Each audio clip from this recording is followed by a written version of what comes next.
स्वागत है इस नए एक्सप्लेनर में। चलिए बिना किसी देरी के सीधे आज के मुद्दे पर आते हैं। आज हम एक ऐसी ब्रेकिंग न्यूज़ या कहें कि एक ऐसी सनसनीखेज अफवाह का विश्लेषण करने वाले हैं जिसने पूरी दुनिया के सोशल मीडिया पर तहलका मचाकर रख दिया है। ईरान, डोनाल्ड ट्रंप और बेंजामिन नेतन्याहू को लेकर एक ऐसी चर्चा हवा में तैर रही है जिसके बारे में इस वक्त इंटरनेट पर हर कोई बात कर रहा है। 500 करोड़। जी हाँ, बिल्कुल सही सुना। ये कोई छोटा मोटा आंकड़ा नहीं है। अंतर्राष्ट्रीय मीडिया और सोशल प्लेटफॉर्म्स पर आग की तरह यह दावा फैल रहा है कि इन दो बड़े विश्व नेताओं के सिर पर पूरे 500 करोड़ रुपए का भारी भरकम इनाम रखा गया है। ये नंबर इतना विशाल है कि किसी का भी ध्यान तुरंत अपनी तरफ खींच लेता है। लेकिन यहीं पर सबसे अहम सवाल खड़ा होता है कि क्या सच में ऐसा कोई इनाम है? क्या वाकई ईरानी संसद में ऐसा कोई कानून ड्राफ्ट किया जा रहा है? आज हम इसी दावे के पीछे की सच्चाई और असली तथ्यों की गहराई से पड़ताल करेंगे। इस पूरी कहानी की तह तक जाने के लिए हमें इसके इतिहास को खंगालना होगा। तो इस एक्सप्लेनर में हम इन 5 अहम पहलुओं से गुजरेंगे। पहला, ये वायरल 500 करोड़ का इनाम। दूसरा, ईरान और इजराइल का तनाव। तीसरा, ट्रंप और जनरल सुलेमानी का मामला। चौथा, नेतन्याहू निशाने पर क्यों है। और अंत में बात करेंगे फेक न्यूज़ और असली खतरे के बारे में।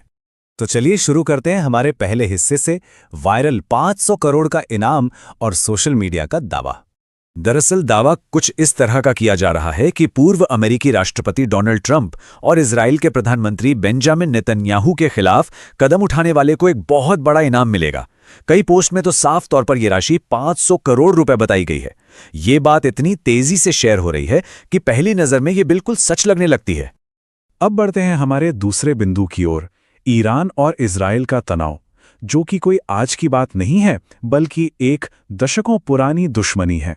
इस स्थिति को निष्पक्ष होकर देखें तो कहानी के 2 अलग-अलग पक्ष हैं। एक तरफ इजराइल का सीधा आरोप है कि ईरान इस क्षेत्र में विभिन्न हथियारबंद गुटों को समर्थन देता है। वहीं दूसरी तरफ ईरान का अपना एक स्पष्ट स्टैंड है।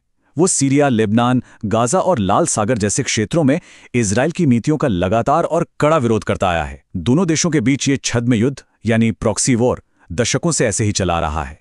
अब आते हैं तीसरे और बहुत ही क्रूशियल पहलू पर, ट्रंप, जनरल सुलेमानी और इस पूरी स्थिति में अमेरिका की भूमिका। यहां घटनाओं के क्रम को समझना बहुत जरूरी है। सबसे पहले यह यूं कहें कि एक बड़े बदलाव की शुरुआत तब हुई जब अमेरिका ऐतिहासिक ईरान परमाणु समझौते से बाहर निकल गया।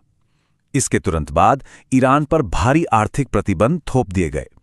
लेकिन कहानी में सबसे बड़ा और खतरनाक मोड़ तब आया जब जनवरी 2020 में बगदाद एयरपोर्ट के पास एक अमेरिकी हवाई हमले में ईरान के शक्तिशाली सैन्य कमांडर जनरल कासिम सुलेमानी की मौत हो गई। सुलेमानी की मौत के बाद जो हुआ वो दुनिया ने देखा। पूरे ईरान में भारी गुस्सा फूट पड़ा। लाखों की भीड़ सड़कों पर थी और खुलेआम बदला लेने की कस्में खाई जा रही थी। उस समय राज्य स्तर पर दिए गए उन सख्त बयानों और भारी आक्रोश ने ही दरअसल उन बीजों को बोया जो आज 500 करोड़ के इनाम जैसी अफवाहों के रूप में हमारे सामने आ रहे हैं। चलिए अब रुख करते हैं हमारे चौथे हिस्से की तरफ, नेतन्याहू निशाने पर क्यों और इजराइल का कड़ा रुख।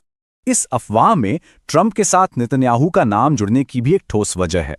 बेंजामिन नेतन्याहू लंबे समय से ईरान के खिलाफ एक बेहद कड़ा और आक्रामक रुख अपनाते रहे हैं।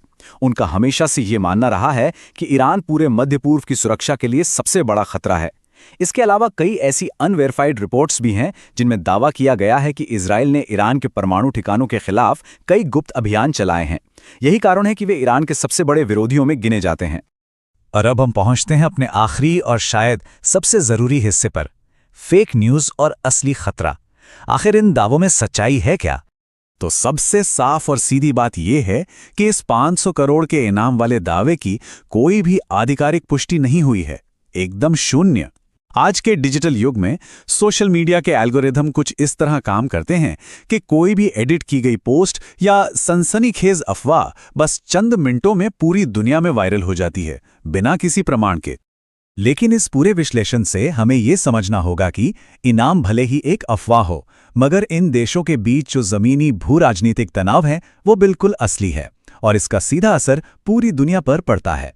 अगर ये तनाव जरा भी बेकाबू होता है तो इसके नतीजे वैश्विक व्यापार में भारी रुकावट, अंतर्राष्ट्रीय बाजार में तेल की आसमान छूती कीमतों और ग्लोबल सिक्योरिटी के खतरे के रूप में सामने आ सकते हैं।